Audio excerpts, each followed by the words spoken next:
À tous, Madame, Messieurs, ce journal s'ouvre par la conférence de presse tenue ce mardi dans la ville-province de Kinshasa par le professeur Raphaël Nyabirungu, au cours de laquelle il a fait savoir que les ordonnances du chef de l'État, Félix-Antoine Tshisekedi, du 17 juillet dernier, portant entre autres nominations au sein de la magistrature, ont violé la Constitution.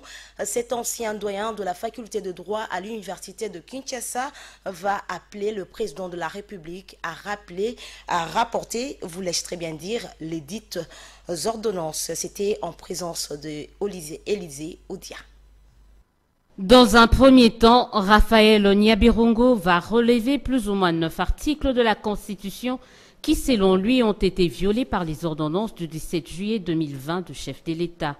Il s'agit des articles 1er, 12, 79, 82, 91, 150, 152 et 158 de la Constitution. Par les ordonnances du 17 juillet 2020, l'état de droit chancelle et devient même introuvable. Les enjeux de cette dérive ont une explication. Exercer le pouvoir plus que la Constitution ne vous en donne. D'où la violation de toutes les règles qui garantissent l'équilibre des pouvoirs entre le président de la République et le gouvernement et le pouvoir judiciaire. Ce doyen honoraire de la faculté de droit de l'université de Kinshasa a ensuite abordé la problématique des enjeux d'une telle violation de la Constitution par ces ordonnances, avant de proposer des pistes de solution de ce qu'il qualifie de crise constitutionnelle et politique au pays. Pour ce faire, ce spécialiste du droit pénal suggère le rapport par le président de la République de ces ordonnances, mais aussi le dialogue. La solution des crises en RDC doit passer par un dialogue entre coalisés, quel que soit le problème à résoudre. Si cela n'est pas inscrit dans l'accord, il est temps d'amender cet accord dans ce sens. Bien avant, Raphaël Nyabirungu, avocat près la Cour de cassation et le Conseil d'État, avait mis en garde tous ceux qui, je cite, veulent s'arroger le monopole de la parole en matière de la Constitution, estimant que celle-ci, avant d'être une affaire des spécialistes, est avant tout une affaire des citoyens. Pour le professeur André Mbata, constitutionnaliste, le Parlement ne peut pas déchoir le président de la République. Il considère l'avis du professeur Raphaël Nyabirungu comme celui d'un non-spécialiste ayant atteint une ménopause intellectuelle. Il a dit au cours de l'émission Table Ronde, dont voici un extrait. Le corps humain, c'est un peu comme le cerveau. Le cerveau fait partie du corps. Il y a un moment où vous êtes fécond et un autre moment où vous atteignez la ménopause intellectuelle. Et je crois que quand on est retraité, on a un peu atteint la ménopause. On est un peu ménopausé intellectuellement. Ce n'est pas facile.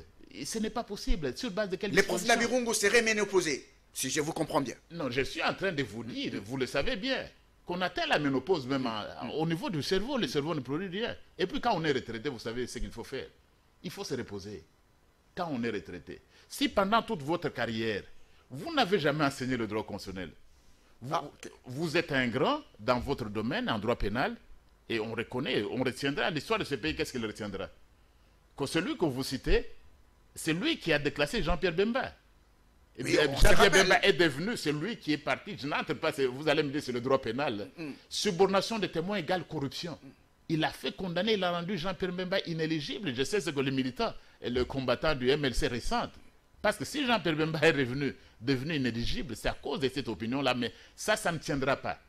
Si vous avez réussi à faire déclasser Jean-Pierre Bemba, vous ne réussirez pas à faire destituer le président Félix Tshisekedi ou aucun autre président par le Parlement. Vous ne réussirez pas, autant rester dans la retraite. Donc si pendant votre carrière, vous êtes connu comme un grand pénaliste, mais vous n'avez jamais publié des grands articles en droit de constitutionnel, vous n'avez jamais enseigné le droit constitutionnel, ce n'est pas pendant que vous êtes retraité que vous devenez enseignant de droit constitutionnel. Et je crois que vous savez, la retraite, ce n'est pas une bonne chose. Parce que quand vous êtes retraité, vous pensez, vous risquez de faire la science du ventre, vous songez à vos beaux jours. Nous serons toujours retraités.